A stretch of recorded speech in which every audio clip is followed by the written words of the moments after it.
ஐந்து கரத்தினை ஆணை முகத்தனை இந்தின் இளம்பிறை போலும் ஏற்றனை நந்தி மகந்தனை ஞான கொழுந்தினை புந்தியில் வைத்தடி போற்றுகின்றேனே. முதல் கடவுளான விநாயகப் பெருமானை வணங்கி அம்மன் அருள் டிவி நேயர்களுக்கு அன்பான வணக்கங்கள். உங்கள் பாரம்பரிய அருள்வாக்கு ஜோதிடர் பாலசுப்ரமணியன்.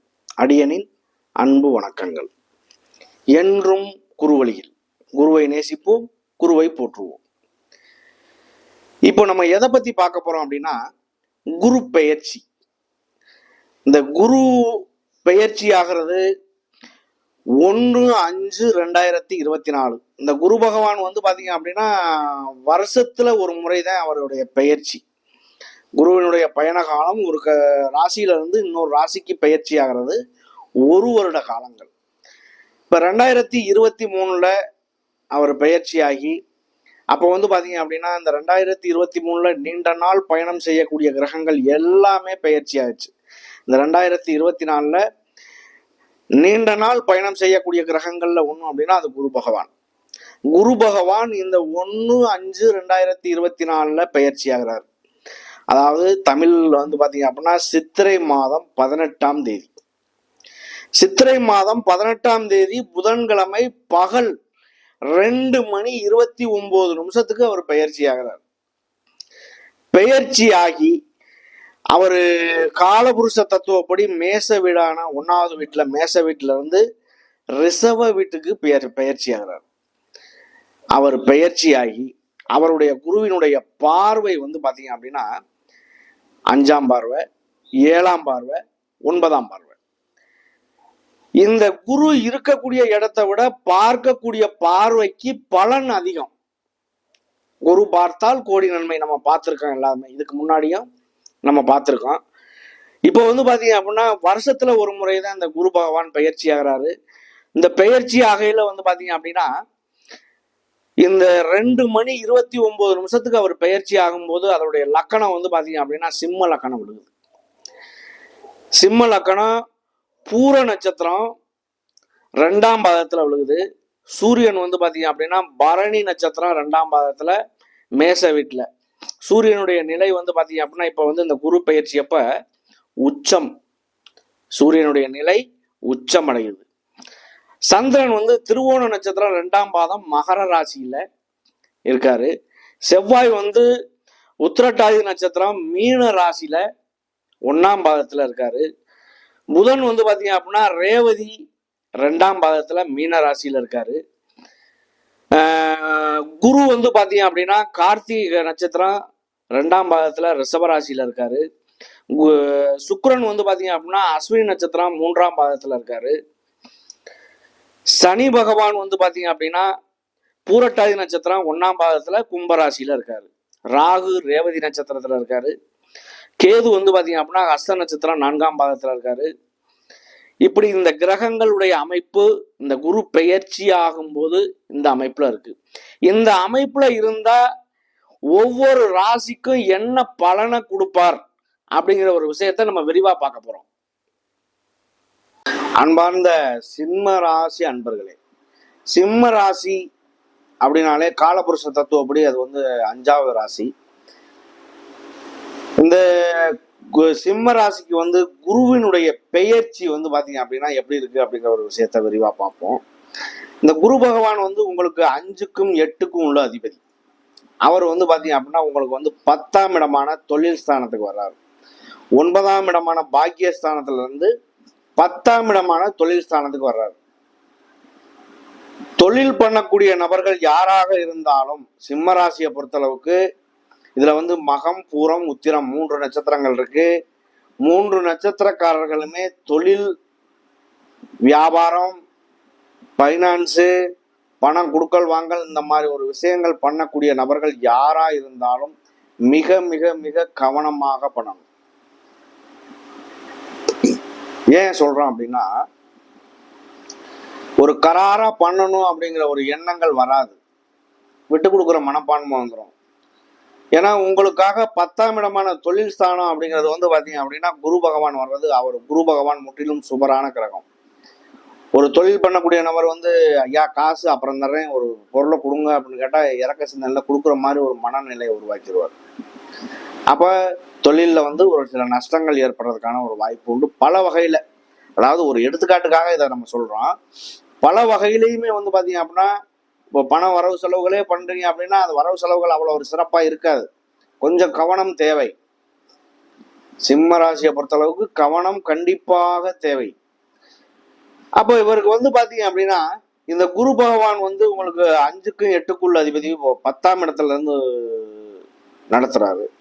குரு பெயர்ச்சியாகி, அதாவது சித்திரை மாதம் 18ஆம் தேதி புதன்கிழமை 2:29 பெயர்ச்சியாகி, அதுல இருந்து வந்து பாத்தீங்க அப்படின்னா உங்களுடைய 2ஆம் இடமான, இவ்வளவு நாள் வந்து உங்களுடைய ராசியை பார்த்துக்கிட்டு இருந்தார் 5ஆம் பார்வையா.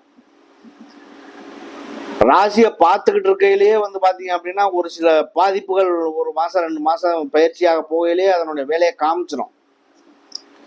அவரே வந்து பாத்தீங்க அப்படின்னா 2ஆம் இடமான தனஸ்தானத்தை, வாக்குஸ்தானத்தை பார்க்கும் பொழுது வெளியில சென்று ஒரு சில வருமானங்கள் பண்ணக்கூடிய ஒரு நபர்கள் எல்லாருக்கும் ஓரளவுக்கு கை கொடுக்கும். கணவன் மனைவி 2 பேத்துக்குள்ள இருக்கக்கூடிய கருத்து வேறுபாடுகள் எல்லாமே நல்லா இருக்கும். சண்டை சச்சரவுகள் அவங்களுக்குள்ள போட்டுக்கிறாங்க அப்படின்னா எந்த வகையிலையும் குறைபாடு இருக்காது. நல்லாவே ஒரு மாற்றங்கள் இருக்கிறதுக்கான வாய்ப்பு உண்டு. உங்களுடைய ராசிநாதன் சிம்ம ராசியுடைய ராசிநாதன் வந்து பாத்தீங்க அப்படின்னா பாக்கியஸ்தானத்துல இருக்காரு, மேச ராசியில. அவர் மேச ராசியில பாக்கியஸ்தானத்துல உச்ச நிலையில இருக்காரு. உச்ச நிலையில இருக்கிறதுனால வந்து பாத்தீங்க அப்படின்னா அப்பாவினுடைய சொத்து சம்பந்தமான பிரச்சனைகள் எல்லாமே ஓரளவுக்கு சரியாக வாய்ப்பு உண்டு. அப்பாவினுடைய உடல்நிலைகள், நீங்க வந்து கவர்மெண்ட் எம்ப்ளாயா இருந்தா வேலை ஒரு சிலருக்கு இழந்திருக்கும். தனிப்பட்ட முறையிலையும் ஒரு சிலருக்கு வேலை இழந்திருக்கிறதுக்கான வாய்ப்பு உண்டு. அந்த மாதிரி உள்ள நபர்கள் எல்லாருமே வந்து பாத்தீங்க அப்படின்னா வேலை கிடைக்கிறதுக்கான வாய்ப்பு உண்டு. வேலையில ப்ரமோஷனுக்காக காத்துக்கிட்டு இருக்கவங்க அவங்களுக்கும் வாய்ப்பு உண்டு. அது இல்லாம வந்து பாத்தீங்க அப்படின்னா சம்பள உயர்வு, வெளியில போகக்கூடிய நபர்கள் எல்லாருக்குமே ஓரளவுக்கு கை கொடுக்கும். குருவினுடைய பார்வை அப்படின்னாலே ஓரளவுக்கு ரொம்ப சிறப்பாக தான் இருக்கும். 2ஆம் இடம்ங்கிறது வந்து ஒரு ஜாதகத்துல வந்து பாத்தீங்க அப்படின்னா தனம், வாக்கு, குடும்பம், வருமானம், படிப்பு, அடிப்படை கல்வி, அதாவது வயதுக்கு தகுந்தாற்போல், ஒவ்வொரு வயதுக்கு தகுந்தாற்போல் மாற்றங்கள் கண்டிப்பா உண்டாகும். சிறு குழந்தையா இருந்தா படிப்புல ரொம்ப சூப்பரா இருக்கும். கணவன் மனைவியா இருந்தா கணவன் மனைவியில ஒற்றுமை குறைபாடுகள் எல்லாமே நீங்கும். இந்த மாதிரி ஒரு பேசக்கூடிய ஆளு, மேடை பேச்சாளர், ரியல் எஸ்டேட் பண்றவங்க, இந்த மாதிரி உள்ளவங்களுக்கெல்லாம் வந்து பாத்தீங்க அப்படின்னா இந்த பேச்சு வந்து ரொம்ப திறமையா இருந்து அவங்களுக்கு அது சாதகமா அமையும். அப்படி ஒவ்வொன்றுக்குமே வந்து பாத்தீங்க அப்படின்னா இப்ப நான் சொல்லக்கூடிய ஒரு விஷயங்கள் எல்லாமே ஒவ்வொன்றுக்கும் ஆஹா ஓஹோன்னு சொல்றோம் அப்படின்னா, குருவை பத்தி பேசும்போது வந்து பாத்தீங்க அப்படின்னா ஆஹா ஓஹோன்னு சொல்லி ஆகணும். ஏன்னா அது முற்றிலும் சுபரான கிரகம். அது இல்லாம 2ஆம் இடத்துலங்கிறது ரொம்ப சிறப்பான ஒரு விஷயம். அப்ப இதை பொறுத்தளவுக்கு உங்களுடைய 4ஆம் இடத்தையும் பாக்குறாரு. 4ஆம் இடம் அப்படிங்கிறது வந்து பாத்தீங்க அப்படின்னா வீடு, மனை, வண்டி, வாகனம், தாய், இந்த மாதிரிலாம் உண்டு. வீடு அப்படிங்கிறது இது வரைக்கும் முகூர்த்தமே பண்ணாம இருக்கேன், வீடு கட்டணும்னு நினப்பு இருக்கு அப்படின்னாலே ஒரு கடன் அந்த மாதிரி எல்லாம் வாங்கி ஒரு தொழில ஆரம்பிக்கிறீங்க அப்படின்னா நல்லா இருக்கும். வீடு நீங்க கட்டுறீங்க, லோன் போடுறீங்க அப்படின்னா அதுவும் ரொம்ப சிறப்பாக அமையும். உள்ளூர்ல இருக்கிறத விட வெளியூர்ல போய் சம்பாதிக்கிறதுக்கான ஒரு வாய்ப்புகள் அதிகமான சூழ்நிலையாகும். வெளியூர், வெளிப்பயணங்கள், வெளிநாடு பணம் கட்டியிருக்கேன், வெளிநாட்டு போறதுக்கான வாய்ப்பு கிடைக்கல அப்படின்னு சொல்லக்கூடிய நபர்கள் கண்டிப்பாக வெளிநாடு போறதுக்கான வாய்ப்புகள் கிடைக்கும். இந்த அடுத்து வந்து பாத்தீங்க அப்படின்னா உங்களுடைய 6ஆம் இடத்தையும் பார்க்கறதுனால இப்பதான் நம்ம சொன்னோம், அதாவது ஒரு லோன் வாங்குறது, பேங்க்ல வந்து ஒரு லோன் வாங்கி ஒரு வீடு கட்டுறது, இடம் வாங்குறது, பிளாட் வாங்குறது, இந்த மாதிரி ஒரு விஷயங்கள் தொழிலே பண்ணாலும் சரி அந்த மாதிரி ஒரு விஷயங்கள் உங்களுக்கு கை கொடுக்கும். அப்படி பண்றீங்க அப்படின்னா தொழில்ல வந்து ஒரு நல்ல டெவலப் ஆகி டீவெல்லாம் கட்டி முடிச்சு தொழில் அப்படிங்கிறது ரொம்ப மிச்சமாகும். கடன் சூழ்நிலைகள் சீக்கிரமே அடப்படும். இந்த மாதிரி ஒரு சூழ்நிலைகள் எல்லாமே நீடிக்கும். உங்களுக்காக 9ஆம் இடம்ங்கிறது வந்து பாத்தீங்க அப்படின்னா பாக்கியஸ்தானத்துல சூரியன் உச்சமாகிறது, ஒரு கவர்மெண்ட் வேலை கிடைக்கிறதுக்கான வாய்ப்புகள் உண்டு. இந்த மாதிரி நேரங்கள்ல ஒரு குரூப் எக்ஸாம் எழுதக்கூடிய நபர்களா இருக்கட்டும், மற்ற விஷயங்கள் எல்லாமே வந்து பாத்தீங்க அப்படின்னா எழுதக்கூடிய நபர்கள் எல்லாமே வாய்ப்பு கிடைச்சிச்சு அப்படின்னா பயன்படுத்துங்க. அது மூலியமா கூட வெற்றி பெறதுக்கான ஒரு வாய்ப்புகள் கிடைக்கிறதுக்கான உண்டு. நான் சொல்லக்கூடிய விஷயங்கள் எல்லாமே பொது பலன், பொதுவான பலனை தான் நான் சொல்லிக்கிட்டு இருக்கேன். சிம்ம ராசியா இருக்கட்டும், இந்த 12 ராசிக்குமே ஒரு பொதுவான பலன்.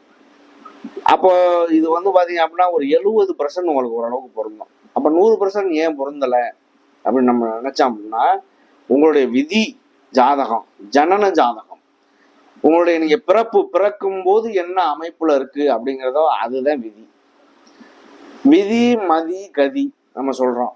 அடுத்து வந்து பாத்தீங்க அப்படின்னா உங்களுடைய கோச்சாரம், இன்னைக்கு நடக்கக்கூடிய கோச்சாரம், அதாவது வந்து என்ன தசாபுத்தி மன்னிக்கணும், என்ன தசாபுத்தி நடக்குதோ அதுதான்.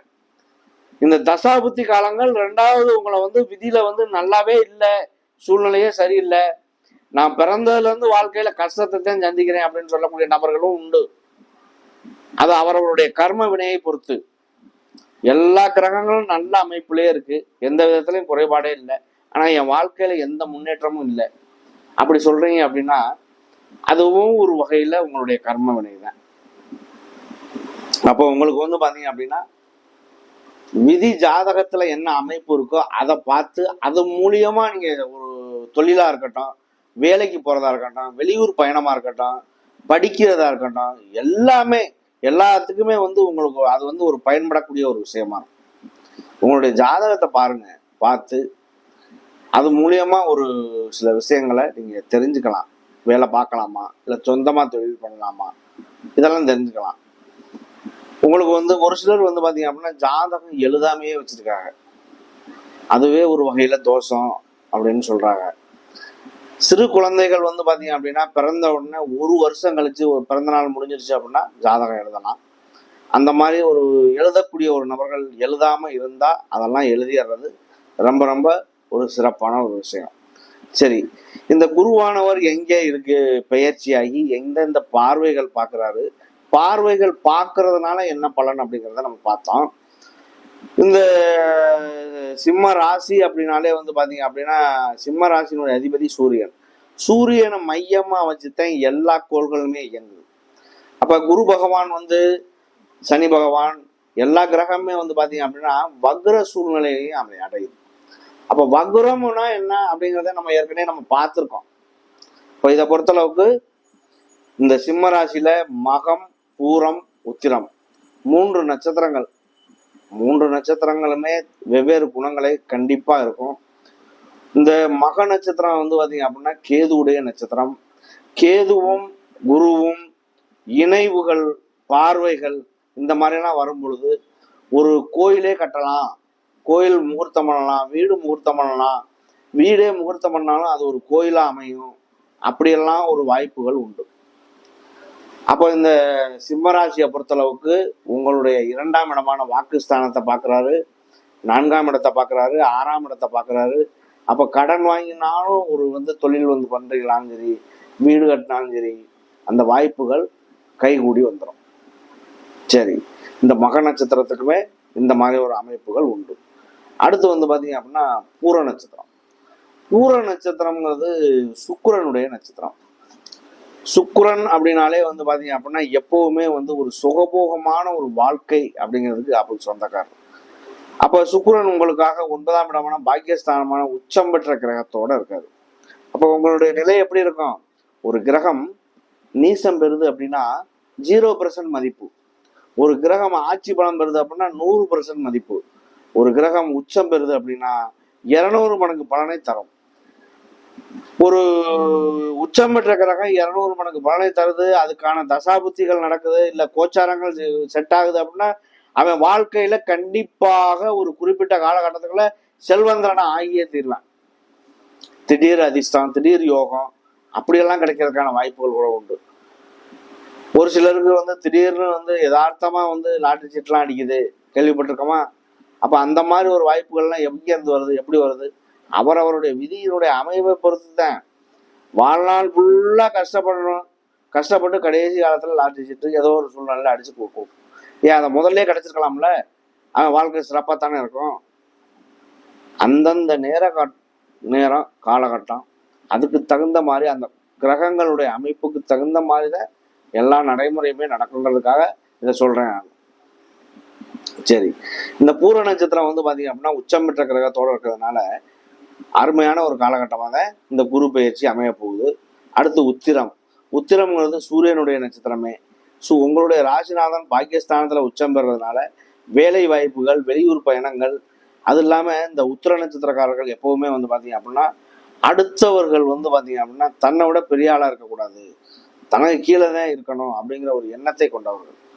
அவங்களுடைய மனநிலையை வந்து பாத்தீங்க அப்படின்னா அப்படித்தான் இருக்கும். அப்போ அவங்கள பொறுத்தளவுக்குமே இந்த ஒரு வாய்ப்புகள் குரு பயிற்சி அருமையா இருக்கு.